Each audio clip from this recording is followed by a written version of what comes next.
హరే కృష్ణ. భగవద్గీత ప్రవచనానికి విచ్చేసిన భక్తులందరికీ స్వాగతం. ఇక్కడ ఉన్న పెద్దలందరికీ నా నమస్కారాలు. సో ముందుగా మనము మంగళాచరణ ప్రేయర్స్తో మనం ప్రారంభిద్దాము. అందరూ కలిసి ఈ ప్రణామ మంత్రాలని మంగళాచరణ ప్రణతిని మనము ఉచ్చరిద్దాము. ఓం అజ్ఞానతిమిరాంధస్య జ్ఞానాంజనశలాకయా చక్షురున్మిళితం యేన తస్మై శ్రీగురవే నమః. శ్రీచైతన్యమనోభీష్టం స్థాపితం యేన భూతలే స్వయం రూపా కదా మహ్యం దదాతి స్వపదాంతికం.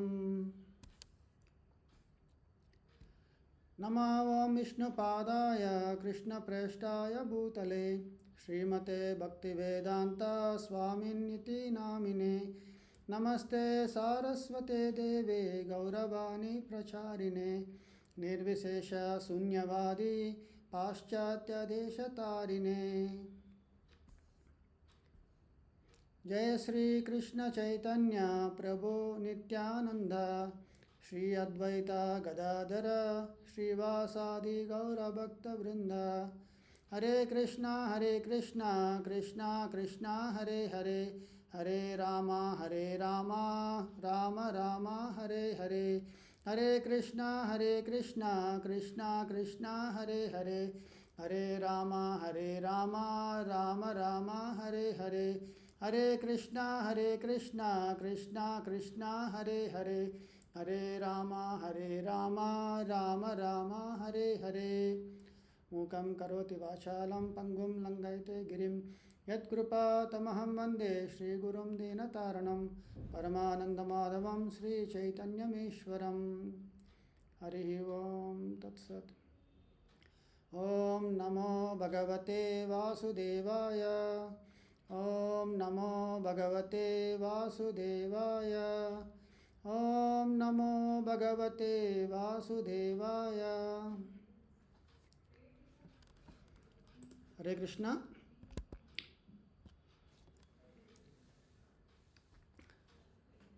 ఇప్పటి వరకు మనము భగవద్గీత యథాతథం నుంచి ఒకటో అధ్యాయము చూసాము. అర్జునుడి యొక్క వివిధ ప్రశ్నలు, ఎందుకు యుద్ధము చేయడానికి నిరాకరించడానికి. అలాగే రెండో అధ్యాయంలో శ్రీకృష్ణ భగవానుడు అర్జునుడి యొక్క ప్రతి ప్రశ్నకు ప్రత్యుత్తరము అంటే సరి అయిన సమాధానము. అంటే ఒక బద్ధజీవుడైన అర్జునుడు, అంటే ఇక్కడ అర్జునుడు మోహజాలుడై బద్ధజీవుడు అంటే మనిషికి కొన్ని లిమిటేషన్స్ ఉన్నాయన్నమాట. ఇప్పుడు మన ఇంద్రియాలు ఉన్నాయనుకోండి, ఇప్పుడు నా కళ్ళజోడు పెట్టకపోతే నాకు కనబడదు. ఓకే, అట్లాగే మన బుద్ధి, మన మనస్సు, ఇవన్నీ కూడా కొన్ని లిమిటేషన్స్లో ఉంటుందన్నమాట. ఏది మంచి ఏది చెడు తెలియదు. అలాగే ముఖ్యంగా మనం చెప్పుకున్నాము, గతము, ప్రస్తుతము, భవిష్యత్తు, ఈ త్రికాల జ్ఞాని అంటారు కదా. ఆ త్రికాలములో అన్ని విషయాల్ని సర్వాంతర్యామి పరమాత్మ. ఓకే, తర్వాత ఇంకా మనకి అనంత కోటి బ్రహ్మాండ నాయక, ఇలాంటి చాలా పదాలతో మనము భగవంతుని స్తుతించవచ్చు. సో అటువంటి శ్రీకృష్ణ భగవానుడు అర్జునుడికి సర్వ మానవాళికి హితోపదేశంగా అంటే ఉపదేశిస్తూ చెప్పుకొస్తున్నారన్నమాట. సో మనము ఇప్పటివరకు చెప్పుకునే వాటిల్లో కొన్ని ముఖ్యాంశాలు చెప్పుకోవాలి. సో అర్జునుడు చాలా దయార్థ హృదయుడు అయిపోయాడు. అంటే ఇక్కడ నేను చాలామందిని సంహరించాలి కదా యుద్ధంలో అని ఆయన బాధ, చాలామంది చనిపోతారు కదా అని. దానికి కృష్ణుడు అన్నారు, అర్జున, నువ్వు ఈ శరీరం యొక్క మాత్రమే చూస్తున్నావు. అంటే భూత దయ అనే మంచి పదమే ఈ భూత దయ అనేది. కానీ ఇక్కడ కొన్ని ధర్మ సంకటంలో ఉన్న నువ్వు దేని మీద దయ చూపించాలనేది గుర్తించడం లేదు. నువ్వు చూపిస్తుంది శరీరం మీద మాత్రమే నువ్వు కృప చూపిస్తున్నావు. కానీ ఇక్కడ అర్థం చేసుకోవాల్సింది, మనందరము సనాతన ఆత్మస్వరూపులము అని చెప్పి కృష్ణుడు ఆత్మతత్వాన్ని బోధించారు మొదటగా.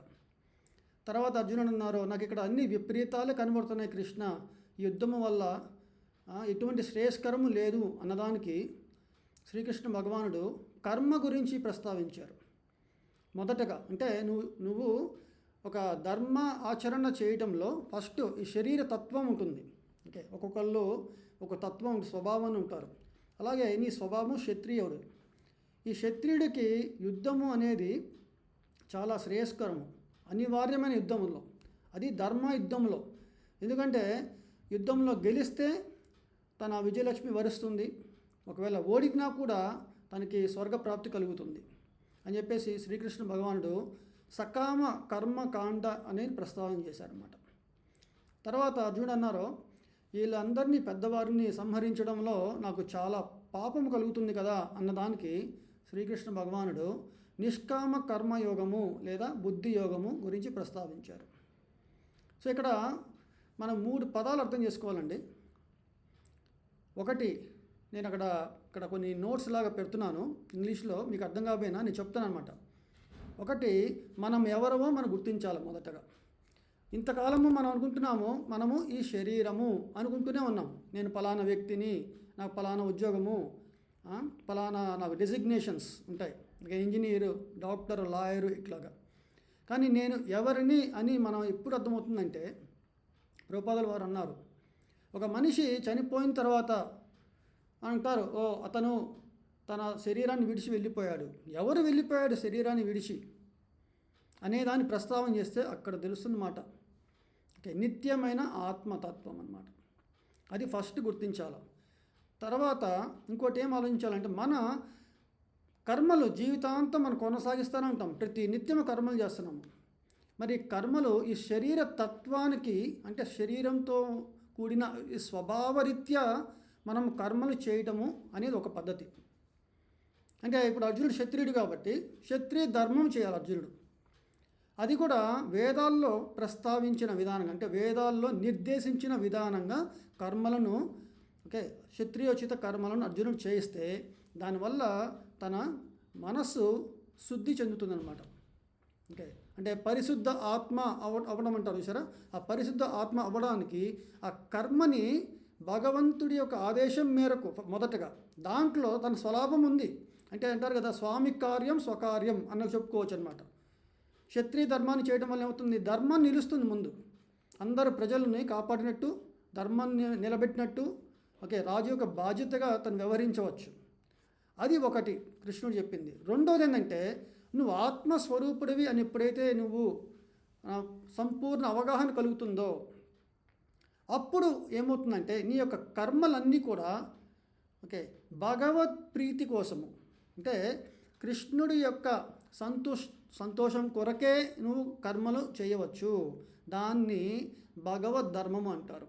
అంటే నువ్వు క్షత్రియ ధర్మమైనా చేయొచ్చు, ఓకే, అలాగని మంచిదే. లేదా నువ్వు భాగవత ధర్మమైనా చేయొచ్చు. క్షత్రియ ధర్మం చేస్తే నీకు సర్వసుఖాలు లభిస్తాయి ఈ యొక్క భౌతిక ప్రపంచంలో. కానీ ఈ భాగవత ధర్మాన్ని నువ్వు అనుసరిస్తే దాన్ని యోగ సాధన అన్నారు. అనుసరిస్తే ఏమవుతుంది, మనకి భగవత్ ధామానికి వెళ్ళి భగవంతుడి యొక్క సాన్నిధ్యం లభిస్తుంది అనేది ముఖ్యాంశంగా ఈ 2వ అధ్యాయంలో శ్రీకృష్ణ భగవానుడు ప్రస్తావన చేస్తున్నారు. సో ఈరోజు 2 శ్లోకాలు మళ్ళీ చెప్పుకుంటున్నాము. యోగస్థ కురు కర్మాణి సంగం త్యక్త్వా ధనంజయ సిద్ధ్య సిద్ధ్యో సమో భూత్వా సమత్వం యోగ ఉచ్యతే.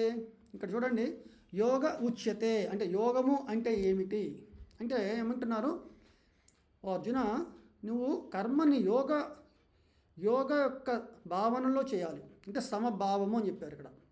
అంటే యోగా భావం అంటే ఇక్కడ జయం అపజయం గురించి నీకు ఏ మాత్రము ఆందోళన లేదు. నాకు దుర్యోధనుడు లాగా, దుర్యోధనుడు యుద్ధం చేస్తున్నాడు, నువ్వు యుద్ధం చేస్తున్నావు, కానీ తేడా ఏంటంటే నువ్వు భక్తుడవు, నువ్వు నా యొక్క శరణు పొందినవాడవు. అదే ఇక్కడ చెప్పారు మొదట, శిష్యస్తేహం సాధిమాం త్వాం ప్రపన్నం అని అర్జునుడు భగవంతుడికి శరణు పొందాడు. మరి అటువంటి నీకు ఒక యోగ సాధన చేసి ఒక క్వాలిఫికేషన్ అనమాట. ఓకే, మనకు ఒక అర్హత అనేది అంటారు చూసారా, అది లభించిందన్నమాట అర్జునుడికి.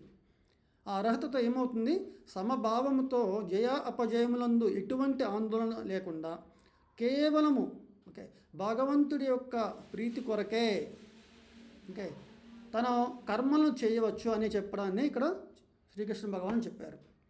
తర్వాత ఇక్కడ కృష్ణ భగవానుడు అంటున్నారు, దూరేణ హ్యవరం కర్మ బుద్ధి యోగ ధనంజయ బుద్ధౌ శరణమన్విచ్చ కృపణ ఫలహేతవ. ఇక్కడ చూడండి ఎంత బాగా వివరించారో. దూరేనా ఇలా యోగ సాధనలో మనం కర్మను అనుసరిస్తే ఫస్ట్ మనకి జరిగిపోయే మన లక్షణాలు ఏమవుతాయంటే, హీన కర్మలని మనము అన్నిటిని దూరం చేయొచ్చు. ఎటువంటి కర్మలు హీనమో అటువంటి మనం దూరం చేసేయచ్చు.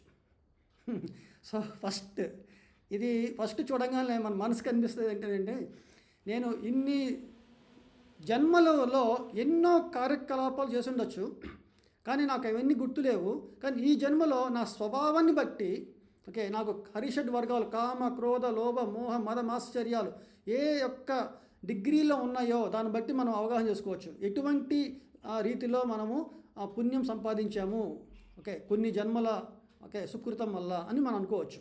ఈరోజు భగవద్భక్తిని మనం అనుసరిస్తే దాని భగవంతుడి యొక్క కృప ఆయన కటాక్షం అనేది మన మీద ఉంది అనేది మనకి చాలా అవగాహన తెలుస్తుంది.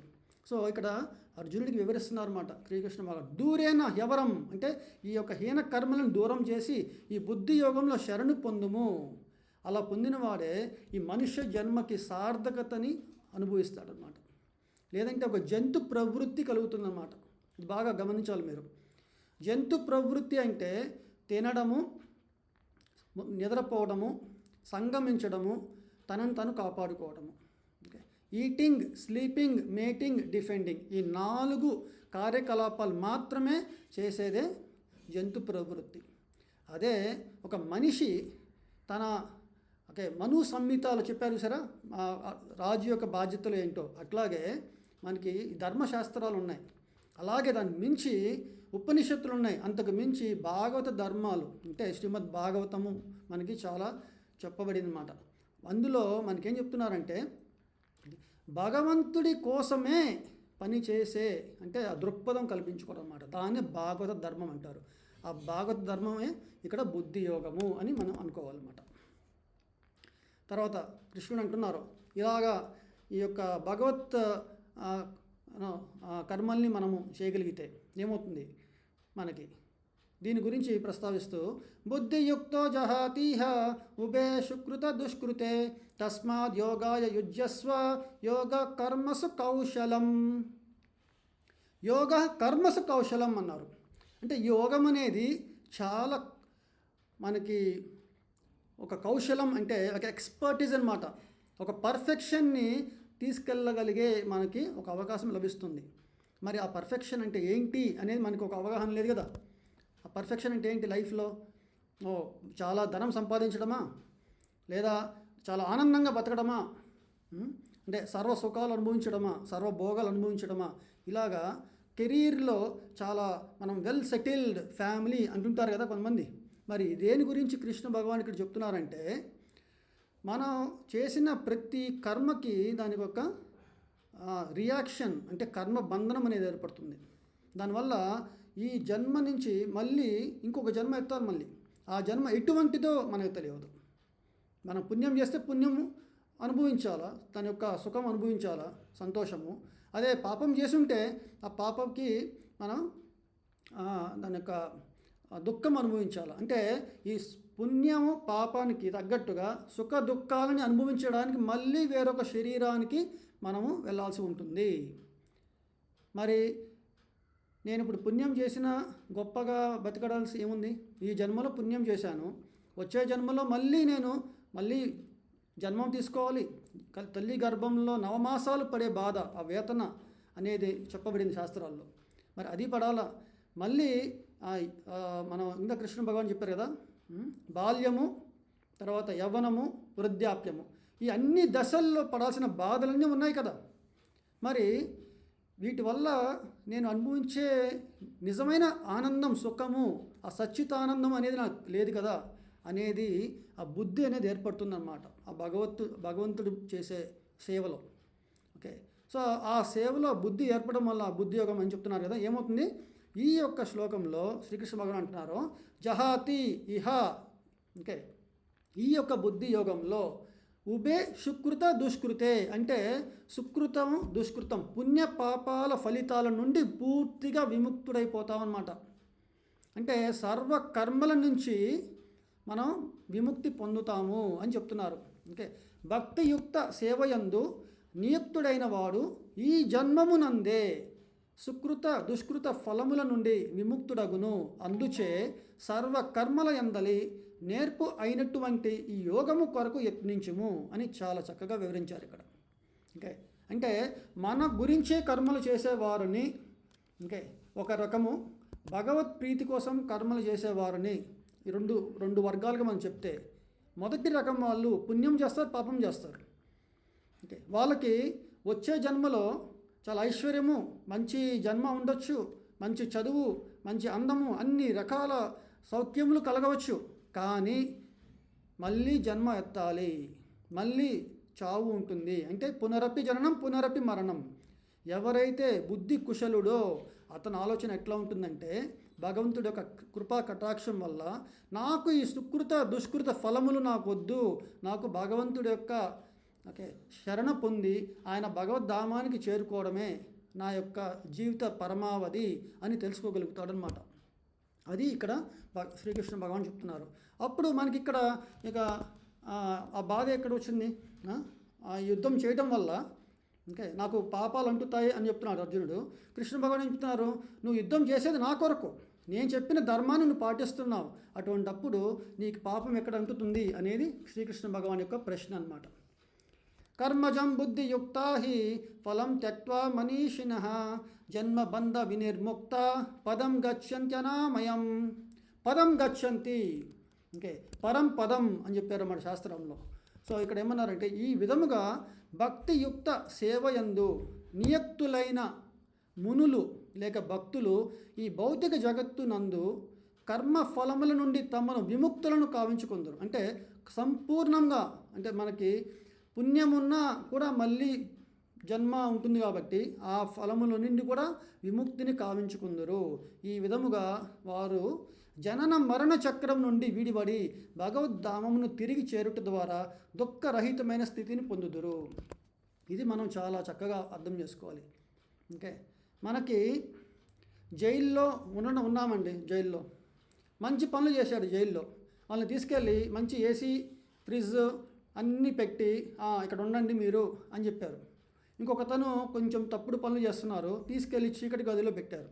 ఇప్పుడు ఈ ఇద్దరిలో ఓకే ఎవరు అదృష్టవంతులు అని చెప్పుకోవచ్చు మనము? అరే నాకు ఏసీ ఉంది, నాకు కూలర్ ఇచ్చారు, నాకు మంచి ఫ్రిడ్జ్ డబుల్ కాట్ మంచం ఇచ్చారు అని తను సంతోషపడాలా? అరే నేను ఇంకా జైల్లోనే మగ్గుతున్నాను అని బాధపడాలా? ఇది శాస్త్రం చెప్తుందన్నమాట. ఓకే, మన భగవద్ధామానికి చేరుకోవడం అనేది ఎట్లాగైతే మనం చంద్రుని చూస్తున్నాము, సూర్య భగవాన్ చూస్తున్నాము, మరి ఎన్నో గ్రహాలు కనబడుతున్నాయి, కానీ ఈ పైన అంతటికి పరంపదం అనేది ఒకటి ఉంది, వైకుంఠ లోకాలు అని చెప్పారు శాస్త్రంలో. ఆ వైకుంఠ లోకాలకి వెళ్ళిన యద్గత్వా నా నివర్తంతే తద్ధామ పరమం మమ అని చెప్పుకొచ్చారు శ్రీకృష్ణ భగవానుడు. ఆ పరంపదం అనేది నా ధామము. అటువంటి ధామానికి వచ్చిన భక్తులకి జన్మరహితం ఉంటుంది, దుఃఖరహితమైన స్థితిని పొందుతారు అనేది ఇక్కడ చెప్పుకొస్తున్నారు అన్నమాట. ఓకే, సో శ్రీకృష్ణ భగవానుడు అంటున్నారు ఇక్కడ, అర్జున నువ్వు ఇప్పటి వరకు మాట్లాడినవన్నీ ఈ యొక్క పుణ్యం పాపం గురించి ప్రస్తావన చేశావు, ఇవన్నీ కూడా వేదాలలో చెప్పబడింది. ఈ వేదాలన్నిందుకు ఫలశ్రుతి ఆదేశంగా ఉంటాయి. ఈరోజు మీరు ఒక మంచి కర్మలను చేయండి, యజ్ఞము యాగాదులు చేయండి, మీకు ఇది లభిస్తుంది. మీరు వినే ఉంటారు, ఒక గుడికి వెళ్ళి కొన్ని కొబ్బరికాయ కొట్టినా కూడా ఫలానా పుణ్యం వస్తుంది, ఫలానా రోజు మీకు ఇష్ట దైవాన్ని ఇట్లాంటి ఆరాధించండి, ఇట్లాంటి కలుగుతుంది అని చెప్తూ ఉంటారు. ఎన్ని వేదాల్లో మన ప్రస్తావన జరిగింది. మరి వీటన్నిటి నుంచి నువ్వు ఎటువంటి కలత చెందకూడదు. అంటే ఈ వేదాలలో చెప్పబడిన ఈ మృదు మధురమైన వాక్కులు, దీనికి శాస్త్రాల్లో అవగాహన ఎట్లా చెప్పారంటే, చిన్నవాడు స్కూల్కి వెళ్ళాలి, వాడు వెళ్ళడు, వాడు ఏం చేస్తారు పెద్దలు, ఒరే నువ్వు స్కూల్కి వెళ్తే నీకు చాక్లెట్ ఇస్తారా అంటారు. చాక్లెట్ కోసం స్కూల్కి వెళ్తాడు. అంటే వేదాలలో చెప్పబడిన మన ఆదేశాన్ని అనుసరించడానికి ఏదో ఒకటి కావాలి కదా మనకి. అందుకే వేదాల్లో ఫలశ్రుతి చెప్పబడింది. మరి అటువంటి ఫలశ్రుతికి నువ్వు వ్యాకులు పడకూడదు. ఎవరైనా నాకు ఇలా చేయడం వల్ల ఇంత మంచి జరుగుతుంది, శుభము లాభము కలుగుతాయి అనే దాని మీద చింత అనేది మానుకొని ఆత్మానుభూతి సమాధి స్థితిలో నిన్ను నీవు స్థితుడవు కవ్వు అని చెప్పేసి చెప్తున్నారన్నమాట. దాన్నే కృష్ణ చైతన్యము లేదా దివ్య చైతన్యము అని చెప్పారనమాట. ఇప్పుడు కృష్ణ భగవానుడు ఇలా అనంగాల అర్జునుడికి ప్రశ్న వచ్చిందన్నమాట. ఓకే, ఇక్కడ అర్జునుడి మళ్ళీ ప్రశ్న. ఇప్పుడు దాకా మనం అర్జునుడు 5 ప్రశ్నలు అడిగారు. ఈ యొక్క భగవద్గీతలో ప్రశ్న ఉత్తరాలతోనే ఉంటుంది మన మొత్తం సంవాదం అంతా. కృష్ణుడు దేవాది దేవుడు, అర్జునుడు తన ప్రియ భక్తుడు, వాళ్ళిద్దరి మధ్యలో జరిగే సంభాషణే ఈ గీతోపదేశం. మళ్ళీ ఇక్కడ అర్జునుడు ఒక ప్రశ్న అడిగారు. స్థిత ప్రజ్ఞస్య కా భాష స్తమాది తస్య కేశవ స్థితాది కిం ప్రభాషేత కిమాసిత వ్రజేత కిం. ఇక్కడ మనం గమనిస్తే అండి 4 ముఖ్యమైన అంశాలు చెప్తున్నారు. ఓకే, ఓ కృష్ణ సమాధి మగ్నమైన చైతన్యము అంటే దివ్య చైతన్యము కలిగిన అతని లక్షణములు ఎట్టివి? ఆ కా భాష, అతడు ఎట్లు భాషించును, కిం ప్రభాషేత, అతని భాష ఎట్టిది, అతడెట్లు కూర్చుండును, కిం ఆసీత, మరియు అతను ఎట్లు నడుచును, వ్రజేత కిం అని చెప్పుకొచ్చారు. ఓకే, ఇక్కడ స్థిత ప్రజ్ఞుడు అంటే తన బుద్ధి యోగం చేయాలంటే ముందు బుద్ధి స్థిరంగా ఉండాలి. మరి ఆ స్థిర బుద్ధిని కలిగిన వ్యక్తి యొక్క లక్షణాలు ఏంటి అనేది ఇక్కడ అర్జునుడు అడుగుతున్నారు. ఇప్పుడు మనము ఒక డాక్టర్ దగ్గరికి వెళ్ళామనుకోండి, మనల్ని నాడి చూస్తారు ఆయుర్వేద డాక్టర్లు, లేదా సెటస్కోప్తో చూసి మన రోగ లక్షణాలని పడతారన్నమాట. ఓ ఇట్లా ఉంది ఇట్లా ఉంది అని వాళ్ళు చెప్తారు, మీకు ఇది ఏర్పడిందని. మనకి డాక్టర్ గారు అంటారు, ఈ మందులు వాడితే మీరు మళ్ళీ ఆరోగ్యవంతులయ్యి మీరు అన్నీ తినగలుగుతారు, అన్నీ రుచి. మీ యొక్క కోవిడ్ టైంలో అన్నారు సరే, రుచి లేదు కొంతమందికి. కొంతమంది చాలా రకరకాల వింత లక్షణాలు చూపించారు అన్నమాట. చెప్పుకోవడానికి అసలు సమయం సరిపోదు. అసలు రకరకాల పరిస్థితులు ఏర్పడినాయి. ఓకే, అంటే తన మూలము ఏంటంటే తన యొక్క ఒక వ్యాధిగ్రస్తత అన్నమాట అది.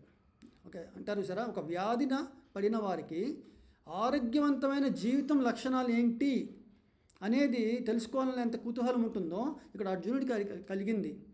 ఈ యొక్క యోగ సాధనలో పరిపూర్ణత సాధించిన వ్యక్తి యొక్క లక్షణాలు ఏంటి కృష్ణ అని తెలుసుకోగోరుతున్నాను అని అడిగారు. ఎంత మంచి ప్రశ్న అండి ఇది. సో ఇప్పుడు మనం దీన్ని ఒక్కొక్క ప్రశ్నకి సమాధానం కృష్ణుడు ఏం చెప్తారు విందాం. శ్రీ భగవానువాచ ప్రజహాతి యదా కామాన్ సర్వాన్ పార్థ మనోగతాన్ ఆత్మన్యేవాత్మనా తుష్ట స్థిత ప్రజ్ఞస్తదోచ్యతే. దేవాది దేవుడు పలికెను, ఓ పార్థ, మనోకల్పితములైన ఇంద్రియ తృప్తిని కలిగించు సర్వ విధములైన కోరికలను మానవుడెప్పుడు త్యజించునో మరియు ఆ విధముగా శుద్ధిపడిన మనసు ఎప్పుడు ఆత్మయందు తృప్తి నొందునో అప్పుడు అతడు స్థితప్రజ్ఞుడని చెప్పబడును. నేను కొన్ని శ్లోకములు మొత్తం చదువుతానండి, ఎందుకంటే మనకి సారాంశంగా చెప్పాలి. అండ్ ముఖ్యంగా మనము ఆచరణాత్మకంగా అంటే ఏం మనం పాటించాలి దీంట్లో అని తెలుసుకోవాలి మనము.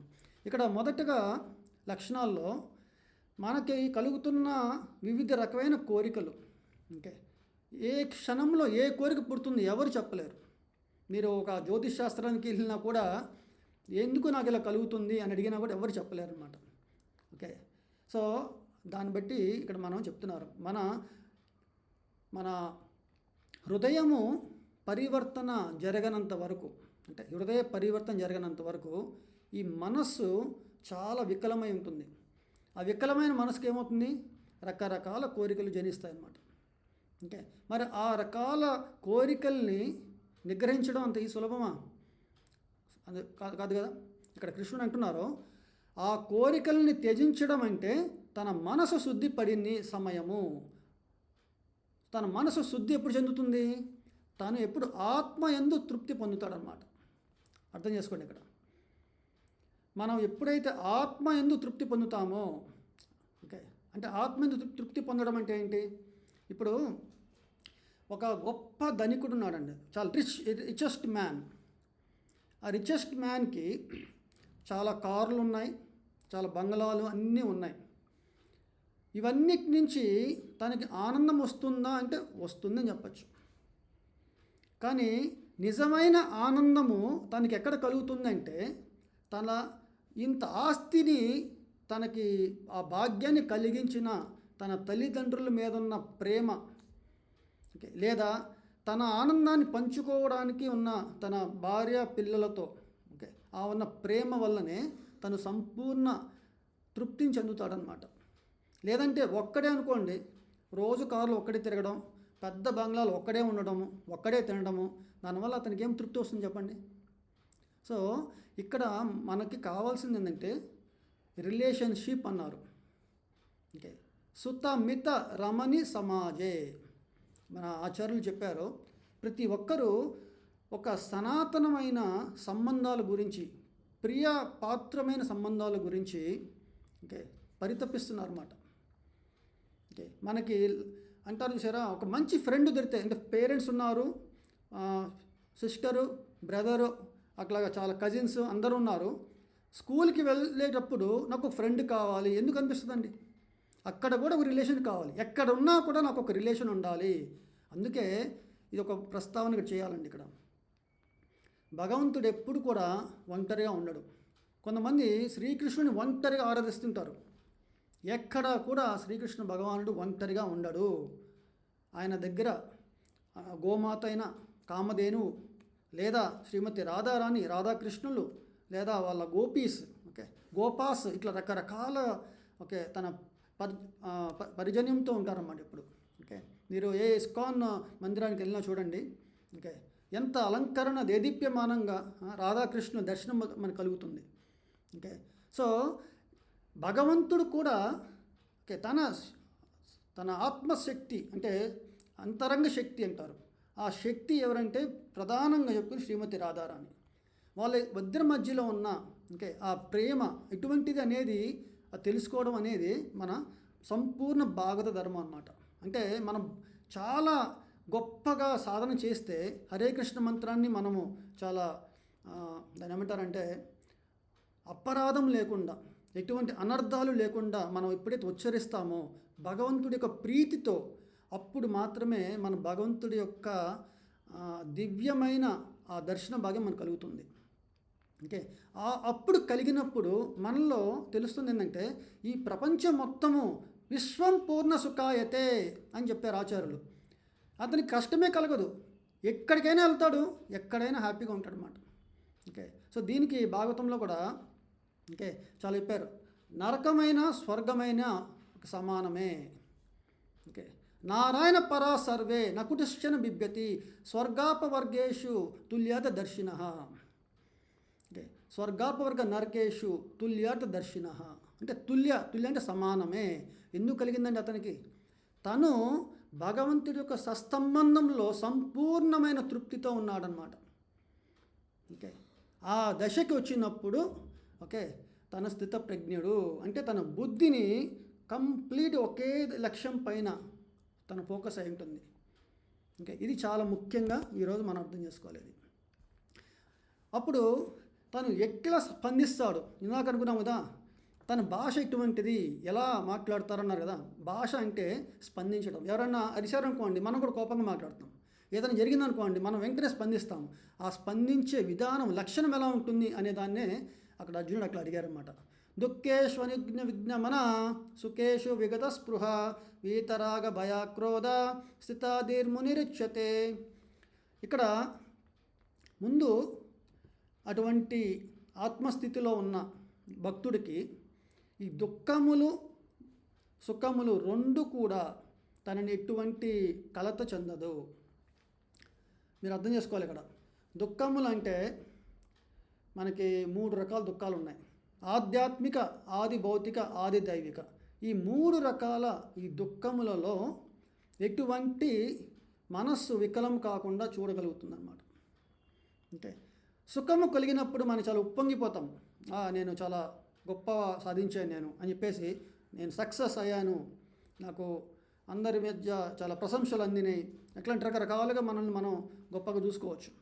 కానీ ఈ భక్తుడు ఎటువంటి లక్షణాలు ఉంటాయంటండి, నేను ఎవరిని, ఓకే, పలానా పేరు అంటే ఆ పేరు ఈ శరీరానికి కదా, మరి ఇంకో జన్మలో నా పేరు ఈ శరీరం మారిపోతే అదే పేరు ఉంటుందా?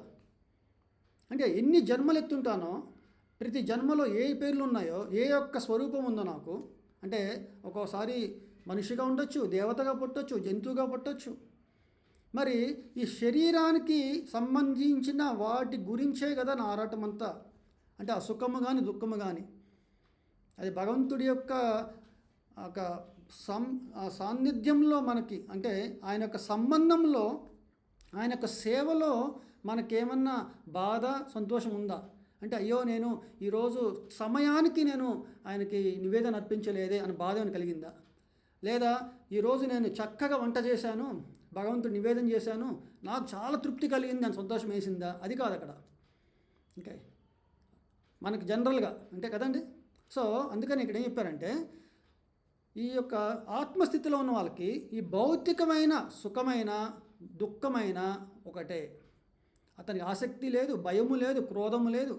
ఓకే, అట్లాగా అతనికి స్థితాదిర్ మునీర్ అని చెప్పారన్నమాట. తను ముని అంటే ముని వలె చాలా నిగ్రహంగా, ఓకే, తను కంప్లీట్ స్థితిలో నిమగ్నమై ఉంటాడనమాట.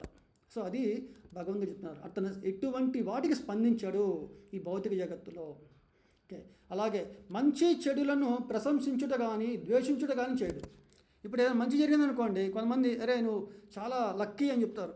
ఏదైనా చెడు జరిగిందనుకోండి, అయ్యో నీకు చాలా బ్యాడ్ టైం స్టార్ట్ అయిందిరా, నీ శని పీరియడ్ స్టార్ట్ అయిందిరా అంటారు. ఈ భగవద్భక్తి ఆచరించే వాళ్ళకి ఈ శని పీరియడ్ అన్న అంటే వాళ్ళేమి మనకి ఉగాది రోజు అంటారు సరా, మన రాశి ఫలాలు చూస్తూ ఉంటారు. దానిలో అంటారు అన్ని రకాలుగా మనం చెప్తూ ఉంటారు కదా రాశి ఫలాల్లో, ప్రతి ఒక్క రాశికి ఏం జరుగుతుంది ఈ సంవత్సరంలో అని. ఇటువంటి మీద అతనికి ఏమీ పెద్ద ఆలోచన ఉండదు. ఎందుకంటే తను ఎప్పుడు కూడా భగవంతుడి యొక్క శరణు పొంది ఆ తృప్తిలోనే ఉన్నాడు కాబట్టి అని ఇక్కడ మనం అర్థం చేసుకోవాలి. తర్వాత తను ఎలా కూర్చుంటాడు అని అర్జునుడు అడిగారు. ఎలా? ఓకే, దాని అర్థం ఏంటంటే తన ఇంద్రియాలను ఎలా నిగ్రహించుకోగలుగుతాడు అనే ప్రశ్న అనమాట. ఇక్కడ ఒక ఉదాహరణ చెప్పారు. తాబేలు తన అవయవాలను ఎలా ముడుచుకుంటుందో, తన ఎప్పుడు అవసరమవుతుందో అప్పుడే తన ఇంద్రియాలను తను మేనిఫెస్ట్ చేస్తుంది, తను బయట పెడుతుందన్నమాట. సో అట్లాగే ఈ యొక్క స్థితప్రజ్ఞుడు తన ఇంద్రియాలను ఎప్పుడు కావాలంటే అప్పుడు మాత్రమే వాడతాడనమాట. ఇప్పుడు క్రోధము కలగాల అవసరం ఉన్నప్పుడు క్రోధం చూపిస్తాడు.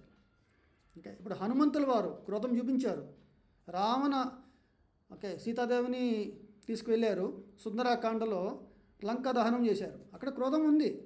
సో ఇక్కడ కృష్ణుడు అంటున్నారు, అట్లాగే ఓ హనుమ కపిధ్వజ, నువ్వు హనుమంతుల వారి యొక్క ఆయన శిష్యరికములో ఉండాలి. నువ్వు యుద్ధము చెయ్యి, ఎలాగైతే హనుమంతుల వారు చేశారో. ఎవరి కోసం చేయాలి? ఆయన శ్రీరామచంద్ర ప్రభు కోసం చేశారు. నువ్వు నా కోసము నువ్వు యుద్ధం చెయ్యి, నీ యొక్క ఇంద్రియాలని నా యొక్క సేవలో వినియోగించు. అట్లాగా నీ ఇంద్రియాలన్నీ నిగ్రహంగా ఉంటాయి అని చెప్పారన్నమాట ఇక్కడ కృష్ణుడు. ఓకే, ఇక్కడ ఒక ఇంపార్టెంట్ పదం ఏంటంటే పరం దృష్ట్వా నివర్తతే అన్నారు ఇక్కడ. ఇప్పుడు ప్రభుపాదులు వారు మంచిగా ఒక ఉదాహరణ చెప్పారు. ఈ నిగ్రహించడం అంటే మనం అప్పుడప్పుడు ఉపవాసాలు చేస్తుంటాము.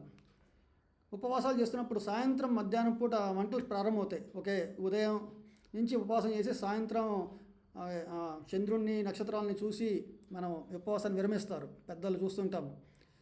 మధ్యాహ్నం 3 నుంచి వంటలు ప్రారంభమవుతుంటే ఆ వాసనకి ఎప్పుడెప్పుడు 6 అవుతుంది, నేను చక్కగా షడ్రూపేత భోజనం చేయగలుగుతాను అని మనకు ఒక భావన ఏర్పడుతుంది కదండి. అంటే ఇటువంటి భావన కాదు స్థితప్రజ్ఞుడికి తను అత్యంత ఆత్మానుభూతిలో ఉండడం వల్ల, ఓకే, తనకి దాన్ని ఏమంటారంటే హయ్యర్ టేస్ట్ అన్నారన్నమాట. హయ్యర్ టేస్ట్, ఓకే, ఆ యొక్క అనుభూతి చెందడం వల్ల ఈ యొక్క భౌతికమైన వాంఛల పైన తనకి ఎటువంటి ఆశ లేదనమాట. దీనికి యమునాచార్యుల వారు మన శ్రీ వైష్ణవ సాంప్రదాయంలో యమునాచార్యుల గురించి ప్రస్తావించారు. నేను ఇప్పుడు ఇవన్నీ వివరించట్లేదండి. ఆయన ఒకప్పుడు గొప్ప రాజు. ఓకే, ఆయన రామానుచార్య యొక్క గురుతుల్యులు. ఓకే, సో ఆయన భగవంతుడి సేవలో నిమగ్నమయ్యి ఆయన భగవంతుడి ప్రేమ సాధించాక, ఓకే, అప్పుడు ఆయన చెప్పారన్నమాట, మళ్ళీ ఎప్పుడైనా నేను రాజుగా ఉన్నప్పుడు కలిగిన ఆ ఆనందాలు నాకు స్మరణకు వచ్చినప్పుడు నన్ను నేను చాలా అంటే తు అని అంటే ఒక తుచ్చమైనవి అని ఆయన కల్పించిందనమాట. ఓకే, సో దీని గురించి ఒక ఉదాహరణగా చెప్పుకోవాలి మనము. అందుకే ఇక్కడ ఏమన్నారంటే అత్యున్నతమైన కృష్ణ చైతన్యమును రసాస్వాదన పిమ్మట, అంటే రసాస్వాదన ఒక రసం ఉంటుందన్నమాట. మనకి పిబత భాగవత అన్నారు చూసారు రసం, మనకి చాలా తెలుగులో కూడా భాగవతాన్ని రసాన్ని నామ రసాన్ని ఓకే రామ కీర్తన రసాన్ని అంటే చెప్తూ ఉంటారు మనకి ఇంకా పెద్దవాళ్ళు. అంటే మన నామస్మరణ చేస్తున్నప్పుడు మనం అనుభవిస్తాం అనమాట ఆ రసాస్వాదన. అది ఎప్పుడైతే జరుగుతుందో ఈ ఇంద్రియాల తృప్తి గురించి మనకి పూర్తిగా నశిస్తుందన్నమాట రుచి అనేది. దాని గురించి కృష్ణ భగవానుడు ఉద్దేశించారు అనమాట. ఓకే, సో ఇది ఎట్లా జరుగుతుంది అనేది ఇక్కడ చెప్తున్నారండి. ఈ శ్లోకము చాలా ముఖ్యమైనది. సవైమన కృష్ణ పదారవిందయోర్ వాచాంసి వైకుంఠ గుణానువర్ణనే కరో హరేర్ మందిర మార్జనాదీషు శృతిం చకరాచ్యుత సత్కదోదయే ముకుందలింగాలయ దర్శనే దృశౌ తద్భృత్య గాత్ర స్పర్శేంగ సంగమం గ్రానం చ తత్పాద సరోజ సౌరభే శ్రీమత్తులస్య రసనాం తదర్పితే పాదౌ హరేర్క్షేత్ర పదానుసర్పణే శిరో హృషికేశ పదాభివందనే కామం చ దాస్యే నతు కామ కామ్యయా యతోత్తమ శ్లోక జనాశ్రయ రతి. ఈ శ్లోకము మీరు చక్కగా వాట్సాప్లో పెడతానండి, అందరూ దీని గురించి అర్థం చేసుకోండి. మన ఇస్కాన్ ప్రతి భక్తి సెంటర్లో ఇక్కడ పనతూరు మేము ఉన్నాము, లేదా ఏ మందిరానికి వెళ్ళినా కూడా మనం ఆచరిస్తున్నాం ఇది అనమాట. మన మందిరానికి వెళ్ళంగానే ముందు మనస్సు కృష్ణుడి యొక్క దర్శనం కోసం ఆరాటపడుతుంది. ఓకే, తర్వాత మన పలుకులు ఆయన కీర్తనలో ఉంటాము. అక్కడికి వెళ్ళిన తర్వాత మన చేతులు ఏం చేస్తామంటే శుభ్రం చేస్తాం, మందిరం అంతా మార్జనాదం అన్నారు. ఓకే, లేదా మనం వినడము ఆయన కథని కృష్ణ కథను వింటాము. ఓకే, తర్వాత ఆయన మన దృష్టి మన కళ్ళు ఆయన దర్శనం. ఓకే, అలాగే చాలా అంటే ఇప్పుడు మనకి అక్కడ పూలు ఇస్తారు. నేను ఫస్ట్ నాకు తెలియదు పూలు ఇట్లా చూపిస్తున్నారు ఏంటి అని. అంటే ఇక్కడ చెప్తున్నారు పూలని మనం గ్రానం అంటే ఆయన వాసన, భగవంతుడు అర్పణ చేసిన పూలని వాసన చూడాలి. అలాగే మనకి తులసి నైవేద్యం చేస్తారు, ఆ తులసి మనకి ఇస్తారు, మనల్ని ఆ రసాస్వాదన అన్నమాట తులసిదేవిని. ఓకే, ఆయన ప్రసాదంగా. అలాగే మనం వెళ్ళంగానే ఇట్లా ఏదో పట్టుకుంటారు దండాలు అందరూ. ఓకే, గుడికి వెళ్ళి దండం పెట్టడం అంటే ఇంతే, ఇంకా తలక ఇంత కూడా ఉంచరన్నమాట. దాన్ని శరణు పొందలేకపోవడం అన్నమాట. మన శరణాగతి పొందాము అని మనల్ని మనం భగవంతుడి ముందు అంటే చూసారా, మనకు ఇప్పుడు మనం చాలా కష్టాలు ఉన్నాం అనుకోండి, ఇంకా చాలా అంటే మన ప్రాణాంతకమైన కష్టం అది. ఎవరైనా వచ్చి మనల్ని ఆపద నుంచి కాపాడే వాడిని కనబడితే ఆపద్ బాంధవుడు అన్నారు కదా, అన్నారు అనుకోండి, మనం ఏం చేస్తామని చెప్పండి, శరణు ప్రభో అని చెప్పేసి మనం కంప్లీట్ సాష్టాంగ నమస్కారాలు చేస్తారు. అలాగే ఒక భగవద్ దర్శనానికి వెళ్ళినప్పుడు మందిరానికి, ఓకే, కొన్ని చోట్ల అట్లా చేయడానికి వీలు పడదు, కానీ మనం బయటికి వచ్చైనా సరే ఓకే మందిరంలో ఎక్కడో చోట ఓకే సాష్టాంగ ప్రణామం చేయొచ్చు. అదే మాతాజీలు అయితే ఆడవాళ్ళు అయితే పంచాంగ ప్రణామం చేయొచ్చు అనమాట. అంటే జస్ట్ ఇట్లా మోకరిల్లి అలా ప్రణామం చేయాలి. సో అలాంటి యొక్క భావన మనం ఏర్పరచుకోవడం అనేది ఇక్కడ చెప్తున్నారు అన్నమాట. యుక్త ఆసిత మత్పర, అటువంటి భక్తుడికి సర్వేంద్రియాలు నిగ్రహంగా ఉంటాయి. ఎందుకంటే ఆ ఇంద్రియాలను తన గురించి తను ఆలోచన చేయటం లేదు. తన యొక్క అంటే ఈ ఇంద్రియాలతోనే నేను సుఖాన్ని అనుభవిస్తున్నాను నేను. ఓకే, ఈ శరీరం లేదనుకోండి, ఒక గోస్ట్ అంటారు సరే, ఒక దెయ్యమని. ఆ దెయ్యంకి ఏమవుతుందంటే మనస్సు బుద్ధి అహంకారం అయితే ఉంది, కానీ ఈ శరీరం లేదు. ఓకే, అంటే మనం ఈ యొక్క ఇంద్రియాలతోనే మనం అనుభవిస్తున్నాము. ఒక తిన్నా పడుకున్నా ఓకే ఏ కార్యకలాపాలు చేసినా కూడా. కానీ మనం అర్థం చేసుకోవాల్సింది ఇక్కడ ఆ ఇంద్రియాలు ఎవరివి, ఎవరిచ్చారు? ఈ శరీరము భగవంతుడు ఇచ్చారు. మరి ఆయన సేవలోనే నా సర్వేంద్రియాలని వినియోగించినప్పుడు ఇక నిగ్రహం గురించి ఎందుకు ఆలోచిస్తూ వస్తుందండి? ఓకే, ఒక పిల్లవాడు మనము అల్లరి చేస్తున్నాం అనుకోండి, రెండు పద్ధతులు ఉన్నాయి. ఒకటి తనని కట్టిపడేసి ఓకే నిగ్రహించడం, లేదా మంచి పనులు ఏదో దారి చూపిస్తే అతను మంచి పనులు నిమగ్నమైపోయి తను ఒక చెడు ప్రవర్తన మర్చిపోతాడు. ఇక్కడ భగవంతుడు ఓకే కృష్ణ భగవానుడు ఏం చెప్తున్నారు, అర్జున ఈ యుద్ధము చేయడం వల్ల నీ ఇంద్రియాలను పూర్తిగా నా వశంలో ఉంటున్నాయి, నేను ఏదైతే నిర్దేశిస్తున్నానో అలాగే నీ ఇంద్రియాలు నడుచుకుంటాయి, అందుకే నన్ను హృషికేశుడు అన్నారని చెప్పారన్నమాట. ఓకే, సో ఇప్పుడు కృష్ణుడు అన్నారు ఈ ఇంద్రియాలను నిగ్రహించాలంటే మొదట మనం చేయాల్సింది ఏంటంటే ధ్యానం ఉండాలి. అందుకే ఇక్కడ చెప్పారు చూడండి, ఇక్కడ ఇంద్రియాలను ఎప్పుడైతే మనము ఒక భౌతికమైన ప్రాపంచిక బుద్ధితో ఒక ఆరాటం చెందుతూ ఉంటుందో, నాకు ఇది కావాలి అది కావాలి, ఎప్పుడైతే మన మనస్సు కేంద్రీకృతం అవుతుందో, మన మైండ్ ఫోకస్ అవుతుంది, అప్పుడు ఒక ధ్యానంలో ఉంటామన్నమాట. ఓకే, ఆ కోరిక అక్కడి నుంచి ఒక ఆసక్తి ఏర్పడుతుంది, ఎలాగైనా దాన్ని సాధించాల్సిందే, దాని నుంచి కామం ఏర్పడుతుంది. ఆ కామం నుంచి అది కామం తీరినా బాధే, కామం తీరకపోయినా బాధే, తీరితే మళ్ళీ ఇంకా కావాలన్న బాధ, తీరలేదంటే తీరలేదు అన్న బాధ. సో దాన్ని బట్టి క్రోధం ఏర్పడుతుంది, ఈ క్రోధము నుంచి మోహం ఏర్పడుతుంది, ఈ మోహం నుంచి బుద్ధి ఓకే మనకి నశిస్తుందన్నమాట. అంటే ఎందుకంటే మనం ఎన్నో గొప్ప విషయాలు వింటాము, కానీ ఆ విన్న విషయాల్ని ఇప్పుడు మనం చెప్పుకుంటున్నాము, నేను చెప్తున్నాను బాగానే ఓకే, కానీ ఈ యొక్క క్లాస్ అయిపోయిన తర్వాత ఓకే ప్రతి నిమిషాన్ని మన స్మృతి ఉండాలి అంటే భగవంతుడి మీద అపారమైన భక్తి భావాలు కలిగి ఉండాలన్నమాట, నామస్మరణ చేస్తుండాలి. అలా లేదనుకోండి ఏదో ఒక మాయలో ఏదో ఒక కోరిక వలన మన బుద్ధి నశిస్తుంది, తిరిగి మన సంసార సాగరంలో పడిపోతాము అని చెప్తున్నారు అన్నమాట ఇక్కడ.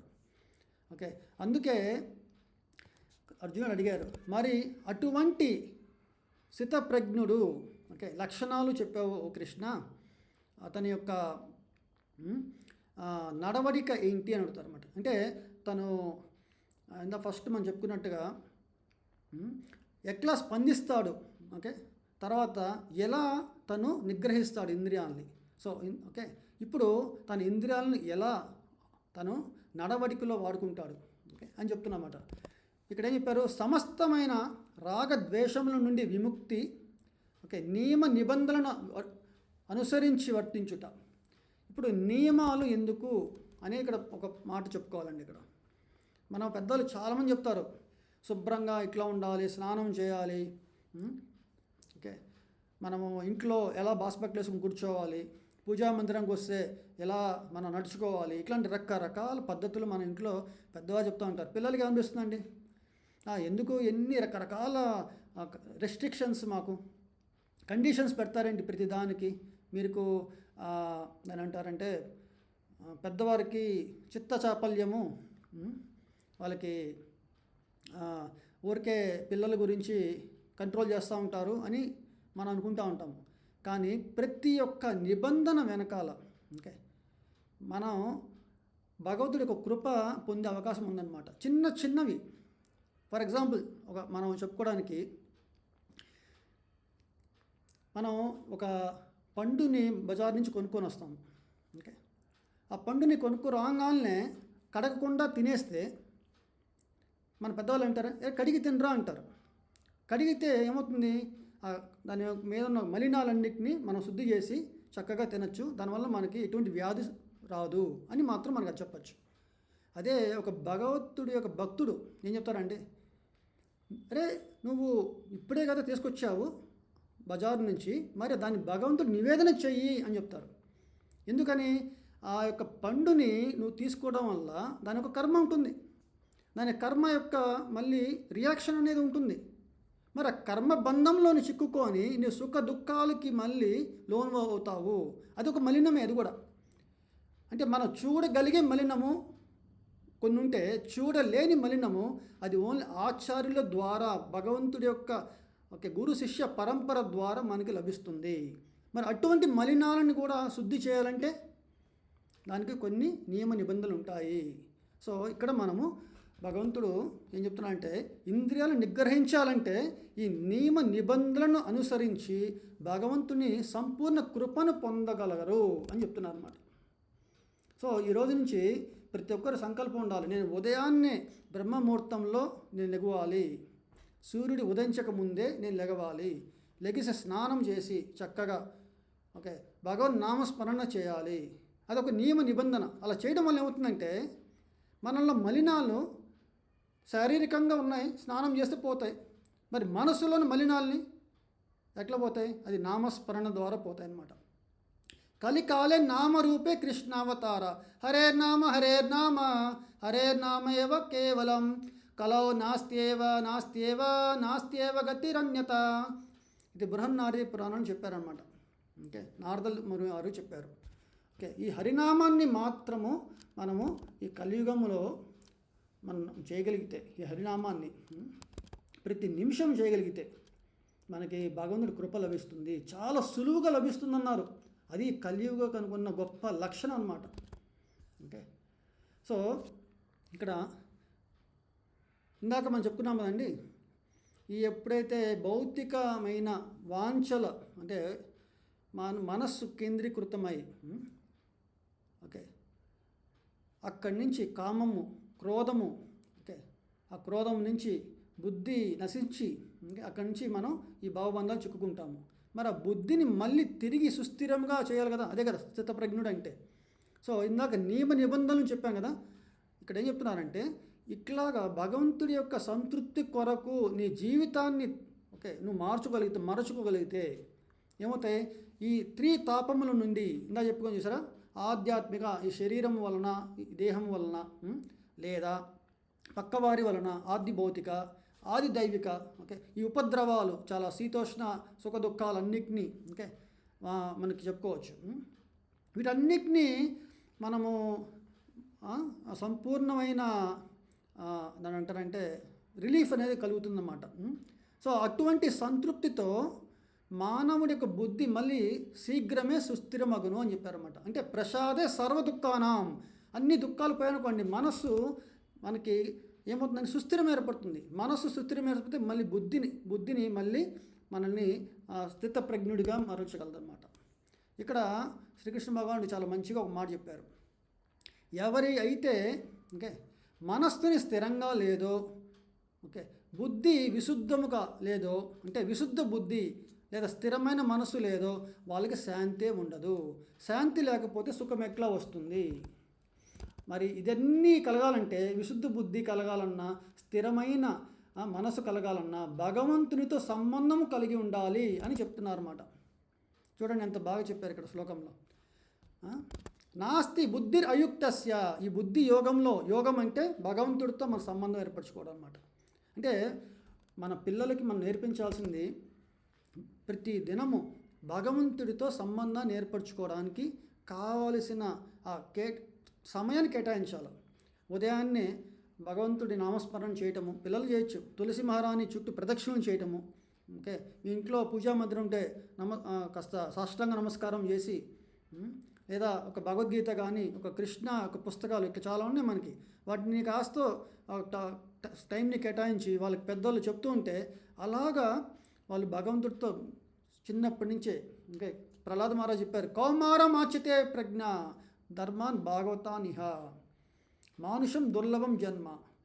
ఓకే, మానుషం అంటే ఈ మనుష్య జన్మ దుర్లభమైనది. ఎన్నో 84 లక్షల జీవరాశులు.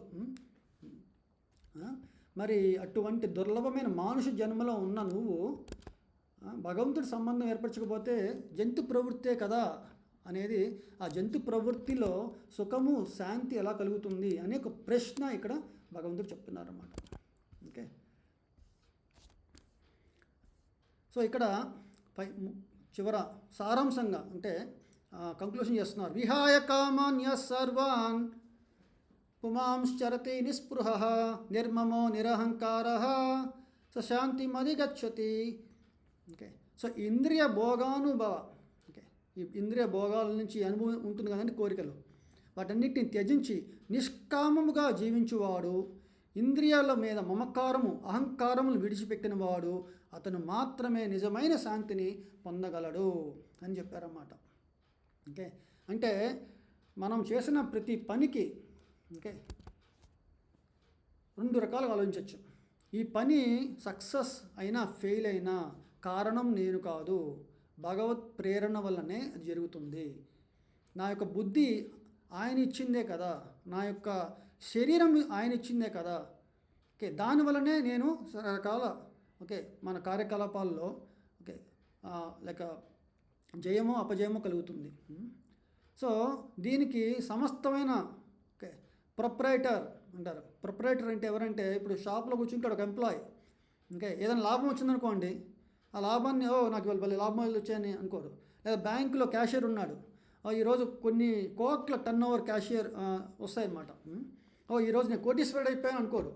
ఇదంతా బ్యాంకుకి చెందుతుంది అని మాత్రమే తన యొక్క విధి నిర్వహణ మాత్రమే చేస్తూ ఉంటాడనమాట. భగవంతుడి యొక్క భక్తుడు కూడా ఈ యొక్క అనంత సృష్టిలో నేను జస్ట్ ఒక చిన్న అంశని చిత్కన నాకు ఈ యొక్క కారణ జన్మ ఒకటి నాకు తెలుస్తుంది, నేను భగవంత్ ధామాన్ని చేరుకోవాలి.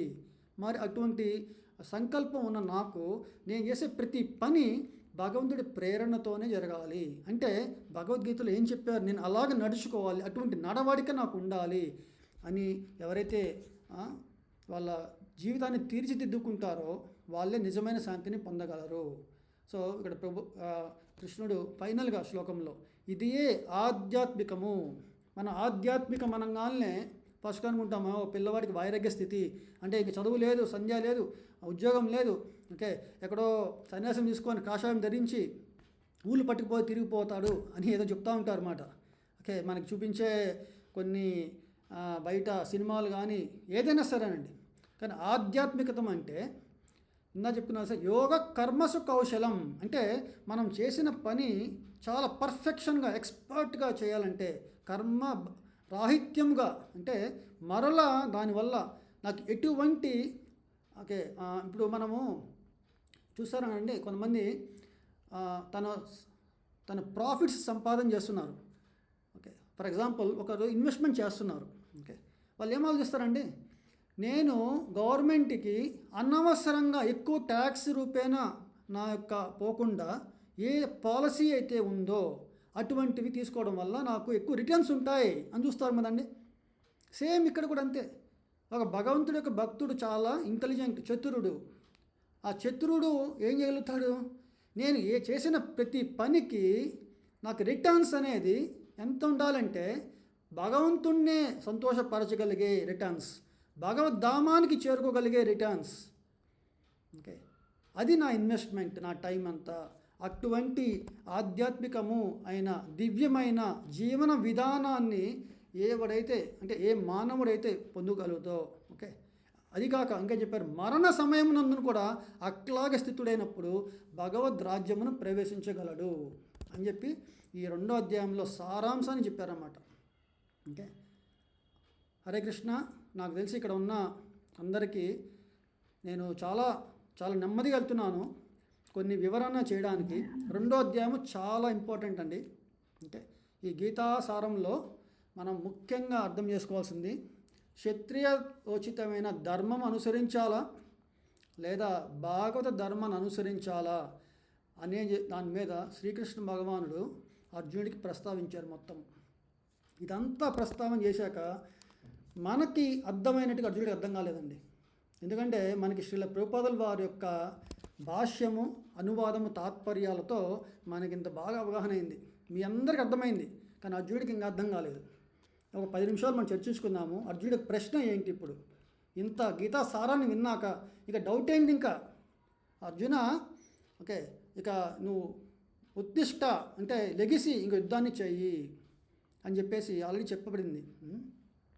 ఓకే, మరి అర్జునుడికి ఎందుకు ఇంకా సందేహం ఉంది అనేది ఇప్పుడు మనకి ఆలోచన అన్నమాట.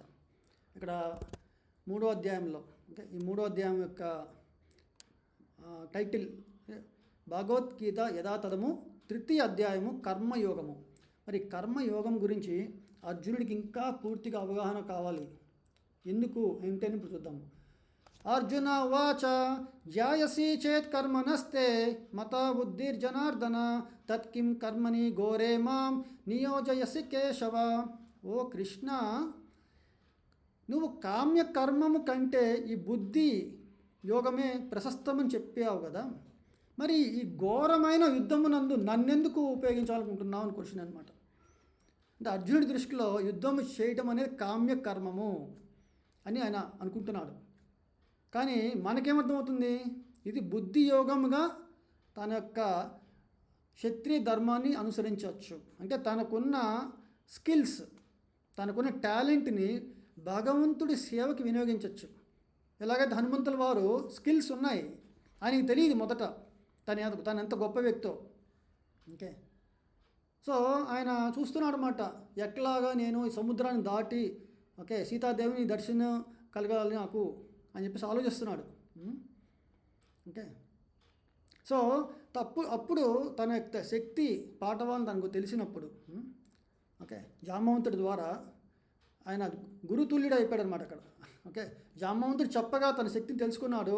రామ సేవలో తనని వినియోగించాలనుకున్నాడు తన శక్తిని. నా శక్తి నాకు తెలిసింది, నేను ఇప్పుడు ఏమైనా చేయగలను అనుకోలేదు, ఈ శక్తి నాకు ఉన్నదే రామ కార్యం కోసమే అని ఆచరించారు అనమాట. సో ఇప్పుడు అర్జునుడు కూడా తన యొక్క ధనుర్ధరుడు, గాంధీవధారి, మరి అటువంటి శక్తి సంపన్నుడైన అర్జునుడు ఈ యుద్ధము చేయడం అనేది ఘోరమైన కామ్యకర్మము కింద ఆలోచిస్తున్నాడు అన్నమాట. ఎందుకంటే కృష్ణుడు మొదటగా 2వ అధ్యాయంలో ఆత్మతత్వాన్ని బోధించారు. తర్వాత శరీరతత్వంగా స్వభావరీత్యా క్షత్రియ ధర్మం చేయమన్నారు. తర్వాత ఆత్మతత్వంగా భగవద్ ధర్మాన్ని అనుసరించమని చెప్పారు. మరి అప్పుడేమనుకున్నారు ఆయన, ఫస్ట్ ఏమో యుద్ధం చేయమన్నావు, తర్వాత ఏమో బుద్ధి యోగాన్ని అనుసరించమన్నావు. మరి బుద్ధి యోగాన్ని అనుసరించాల్సిన నేను ఎందుకు యుద్ధం చేయాలి అనేది ఆయన ప్రశ్న అనమాట. ఇక్కడ అర్థమైందండి ఇక్కడ. కానీ మనకు అర్థమైంది ఏంటంటే, కృష్ణుడు యుద్ధము చేయమని చెప్పారు, కానీ నిష్కామ కర్మతో యుద్ధము చేయమని సెలవిచ్చారన్నమాట అని కొంచెం చూద్దామని. ఇక్కడ అర్జునుడు అన్నారు, అనేక అర్థములు కలిగిన నీ బోధనలచే నా బుద్ధి మోహము నొందినది. ఏది అత్యంత శ్రేయోదాయకమో దయవించి నిశ్చయముగా తెలుపము అని చెప్పేసి ఇక్కడ కృష్ణుడిని అడుగుతున్నారు అనమాట. అంటే తన ఉద్దేశం ఏంటంటే, యుద్ధము చేయాలా, యుద్ధం చేయకూడదా? యుద్ధము చేయమన్నావు అంటే, ఓ కృష్ణ అంటే నా శత్రుడిగా వ్యవహరించమని నీ ఉద్దేశము. యుద్ధము చేయొద్దు అన్నావంటే నన్ను ఆత్మస్థితిలో నిమగ్నమయ్యి సన్యాస స్వీకరణ చేయమని నీ ఉద్దేశము అని నేను తెలుసుకుంటాను అని అర్జునుడు ఉపయోగం అన్నమాట. దీన్ని బట్టి మనం అర్థం చేసుకోవాలి, పెద్దవాళ్ళు భగవద్గీత చదవకూడదు చిన్నపిల్లలు ఎందుకు చెప్తారు? భగవద్గీత చదివితే ఒక వైరాగ్య స్థితి ఏర్పడుతుంది అని అనుకుంటారు కదా. కానీ చూద్దామండి కృష్ణుడు ఏమని చెప్తున్నారు ఇక్కడ. శ్రీ భగవానువాచ అని చెప్పారు. ఆత్మ అనుభూతిని పొందేవారు మానవులు 2 రకాలు. అంటే మనం భగవంతుడి యొక్క సంబంధాన్ని ఏర్పరచుకోవడంలో, అంటే మన ఆత్మని చెప్పాం కదండి, సూర్యుడు లేకుండా మనం చూడలేము. సూర్యుడు అంటే భగవంతుడు, మనం అంటే మన ఆత్మ అనుకోండి. సో ఇక్కడ భగవంతుడి యొక్క సంబంధాన్ని తెలుసుకోకపోతే మన యొక్క అనుభూతిని మనం పొందలేమన్నమాట. అటువంటి వాళ్ళు 2 రకాలు. ఒకరు సాంఖ్య యోగము లేదా జ్ఞాన మార్గాన్ని అనుసరిస్తారు. రెండో వాళ్ళు కేటగిరీలో భక్తి యోగము లేదా నిష్కామ కర్మయోగంని అనుసరిస్తారు. అది కృష్ణ భగవానుడు అన్నారు. అంటే ఓ అర్జునానికి ఇది వరకే నేను వివరించాను. అంటే ఆల్రెడీ సాంఖ్యం చెప్పారు ఆత్మతత్వంగా, తర్వాత బుద్ధి యోగం చెప్పినప్పుడు భక్తి యోగం కూడా నీకు అవగాహన చెప్పాను అని చెప్తున్నారు. ఇప్పుడు కృష్ణుడు అంటున్నారు, కేవలము కర్మని చేయకుండటం వల్ల కర్మ ఫలము నుండి విముక్తిని రాదు అర్జున, లేదా సన్యాసం తీసుకోవడం వల్ల పరిపూర్ణత్వము రాదు అని చెప్తున్నారు అన్నమాట. అంటే నేను ఈరోజు ఇట్లాగే కూర్చున్నాను ఇంట్లో, ఎక్కడికి వెళ్ళలేదు బయటికి, నేను ఎటువంటి దుష్కర్మలు చేయలేదు అని చెప్పచ్చు మనం. కానీ నా మనసు ఎప్పుడు చూసినా చెడు ఆలోచనల మీద ఉండొచ్చు. అది కూడా మన అవసాన దశలో, అంటే జన్మ అంతయముల, అంటే మరణ సమయంలో మన మనస్సు దేని మీద కేంద్రీకృతమైందో అటువంటి శరీరం వస్తుందని మనకి శాస్త్రాలు చెప్తున్నాయి. మరి నేను స్థిరముగా ఇంట్లోనే ఉండి ఎటువంటి దుష్కర్మలు చేయకపోయినా కూడా నా మనస్సుని నిగ్రహం చేయలేదు కాబట్టి నా యొక్క పరిపూర్ణత అనేది సాధించలేము అని ఇక్కడ శ్రీకృష్ణ భగవాన్ చెప్తున్నారు అన్నమాట. చూడండి చక్కగా చెప్పారు అక్కడ. అంటే హృదయ పరివర్తన అనేది ఇంపార్టెంట్. నువ్వు హృదయ పరివర్తన చేయకుండా, కలగకుండా నేను నా యొక్క కర్మలని సన్యసిస్తాను అంటే నా కర్మలను త్యజిస్తాను, రాజుగా నా బాధ్యతలను విస్మరిస్తాను అంటే కుదరదు. ఎవరి బాధ్యత వారికి ఉంది. ఆ బాధ్యతని ఒక అథారిటీ నుంచి అంటే ఒక తండ్రి, తల్లి, గురువు ఇట్లా చెప్పారు చూసారా, వాళ్ళ నుంచి ఆదేశాన్ని మేరకు ఇంకా మనకి ఈ యొక్క ప్రతి విషయంలో మనము ఒక ఆఫీసులో పనిచేసామంటే ఒక బాస్, ఒక వ్యాపారం చేసామంటే ఒక అథారిటీ ఉంటుంది. ఓకే, ప్రతి దానికి ఒక అథారిటీ ఉంటుంది, ఒక లైసెన్స్ ఇస్తారు. సో అలాగే మనం చేసే ప్రతి కర్మలని వేదాల యొక్క ఆదేశానుసారము నిర్దేశించినట్టుగా నిర్దేశించినట్టుగా చేయడం అనేది మనకి ఇలా చాలా ఇంపార్టెంట్ అన్నమాట. ఎందుకంటే మన హృదయ పరివర్తన చేయలేదు కాబట్టి. సో ఇక్కడ కృష్ణ భగవాన్ అన్నారు, ఈ భౌతిక ప్రకృతి యొక్క గుణము అంటే దాని స్వభావం నుంచే మనకి కర్మ చేసే ఒక ప్రేరణ కలుగుతుంది. ఎవరైనా చూడండి, ఒకరు మంచిగా ప్రేరణ ఉంటుంది, ఒకరు చెడుగా ప్రేరణ ఉంటుంది. ఎందుకంటే వారి పూర్వజన్మలో ఏ యొక్క సంస్కారాలు, ఏ యొక్క వాసనలు బట్టి అతను నడుచుకుంటున్నాడో. ఓకే, అందుకే ఇక్కడ భగవంతుడు అన్నారు, శ్రీకృష్ణ భగవానుడు, కావున ఏ పని చేయకుండా క్షణకాలము కూడా ఎవ్వరు ఉండలేరు అని చెప్పుకొచ్చారండి. ఇక్కడ ఏ క్షణమైనా చూడండి, ఓకే, మనం నిద్రిస్తున్నా కూడా మన మనసు పనిచేస్తూనే ఉంది. దాన్నే స్వప్నము అన్నారు. మరి నిద్రించినప్పుడే స్వప్నంలో మనం రకరకాల అనుభూతిని చెందుతున్నాము. ఒక్కోసారి హ్యాపీగా ఉంటాము, ఒక్కో రోజు పీడకలు వస్తుంది.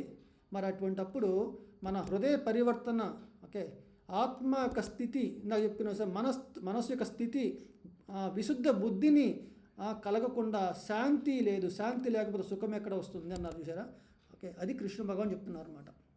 ఓకే, సో తర్వాత ఈ కర్మేంద్రియాలను మనం నిగ్రహించవచ్చు, కానీ మనస్సుని మనం నిగ్రహించలేనివాడు అంటే ఆ మనస్సుని ఈ యొక్క భౌతిక ఇంద్రియార్థములు అంటే భౌతిక విషయాల మీద తను ధ్యానించడం మొదలుపెడితే ఏమవుతుందండి, తను చేసే సన్యాసం అనేది మిథ్యాచారం అవుతుంది. అంటే తనను తాను మోసగించుకుంటూ పక్క వారిని కూడా మోసం చేస్తున్నట్టే.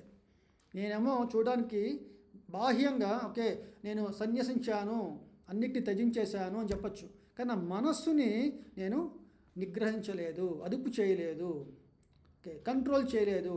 సో మైండ్ కంట్రోల్ అనేది లేకపోతే ఓకే మైండే ఈ యొక్క ఇంద్రియాలని తను పట్టుకుంటుంది. ఎట్లా అంటే ఒక గుర్రములు చాలా ఉన్నాయి, రథముకి పూడ్చిన గుర్రాలు, ఆ గుర్రాలన్నింటినీ ఒక తాడు ద్వారా మనం కట్టిపడేస్తుంది అనమాట.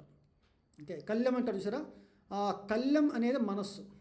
ఆ మనస్సు కళ్యం అనేది గట్టిగా పట్టుకోకపోతే ఆ గుర్రాలు, ఒక గుర్రం అటు వెళ్తుంది, ఒక గుర్రం ఇటు వెళ్తుంది. అంటే మన ఇంద్రియాలు, ఒక చెవులు ఏదో మ్యూజిక్ వినబడితే ఇటు వెళ్తుంది, కళ్ళు ఏదో చూస్తే ఇటు వెళ్తుంది. అలా రకరకాలుగా మన మనస్సు వికలమైనప్పుడు, మన ఇంద్రియాలను నిగ్రహించలేనప్పుడు ఓకే మనల్ని మనం మోసం చేసుకుంటూ పక్క వారిని కూడా మోసం చేస్తాము. ఓకే, సో ఇది చెప్తున్నారు. ఒక 2 నిమిషాలండి ఈ యొక్క సెక్షన్ మనం చెప్పుకోవచ్చు. అందుకే కృష్ణ భగవానుడు ఉన్నారు, ఓ అర్జున, మనస్సుని ముందు నిగ్రహించు. ఓకే, ఎట్లా నీ యొక్క ఇంద్రియాలని మంచి సేవలో వినిగ్నం చేయాలన్నమాట. ఇందాక చెప్పున్నాను చూసారా, పిల్లవాడు మంచి యొక్క కొన్ని ఇంట్లో తల్లికి హెల్ప్ చేస్తున్నానండి.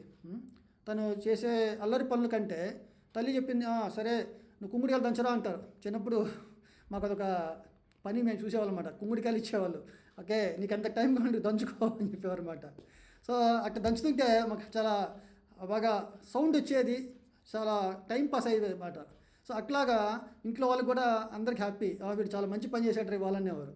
సో అట్లాగే కృష్ణుడు అంటున్నారు, అర్జున నువ్వు ఇంద్రియాలని నిగ్రహించి నీ మనస్సుని వికలంగా కాకుండా అంటే మనస్సుని శుద్ధి చేస్తూ కర్మయోగాన్ని నువ్వు ఆరంభించావంటే అది అత్యుత్తమైనది, విశిష్యతే అని చెప్పారన్నమాట ఇక్కడ.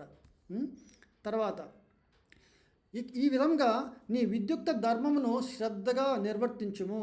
కర్మ చేయకుండా ఓకే ఈ భౌతిక దేహమును కూడా పోషించలేము. చూడండి ఎంత చక్కగా చెప్పారు. మన ఈ యొక్క శరీరాన్ని మన పోషణ ఉంది కదా, మన ఇంటి పిల్లలు, భార్య, పెద్దలు అందరినీ మనం పోషణ అనేది ఉంటుంది.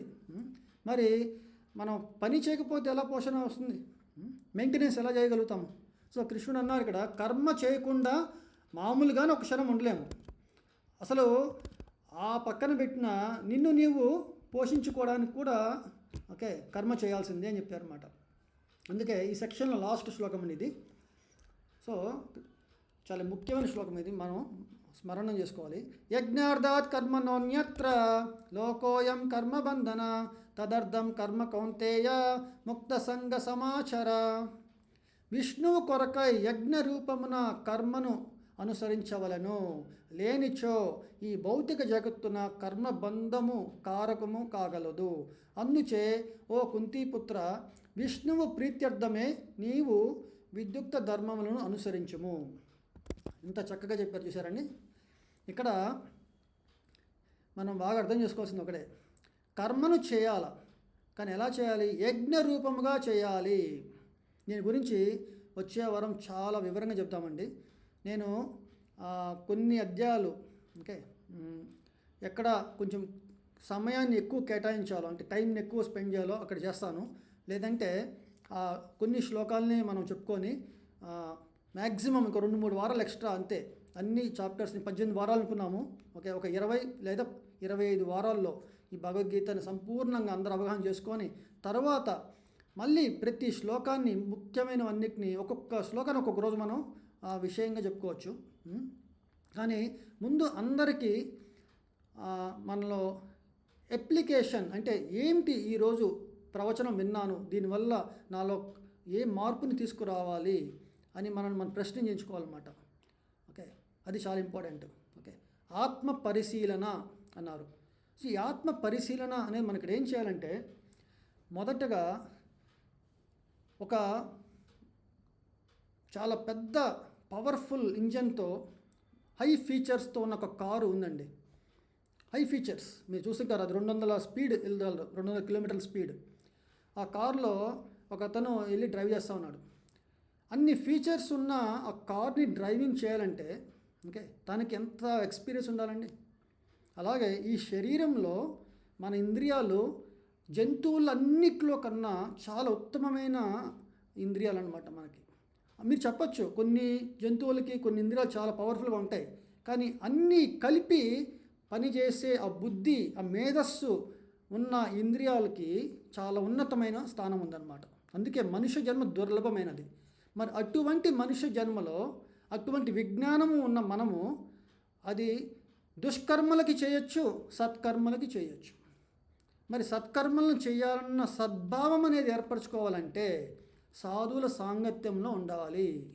సాధువుల సాంగత్యంలో లేకపోతే మనకి తెలియకుండానే, అంటే మన ఈ భౌతిక జగత్తులో ఉన్న మలినాలు అనేది ఆటోమేటిక్గా వచ్చేస్తాయి. ఆటోమేటిక్గా ఎలాగైతే మేము చెప్పాను చూసారా, బయట నుంచి తెచ్చిన పండు దాని మీద మలినాలు ఆటోమేటిక్గా ఉంటాయి, దాన్ని శుభ్రం చేసి మనం దాన్ని స్వీకరించాలి. అలాగే ప్రతి విషయంలో కూడా మనకి శాస్త్రాల్లో మనకి ప్రస్తావన జరిగింది. ఎందుకు నియమాలు పెట్టారు మనకి. ఓకే, ఆ నియమాలు ఎందుకు అనుసరించాలి అని మనల్ని ఆత్మ పరిశీలన చేసుకోవాలి.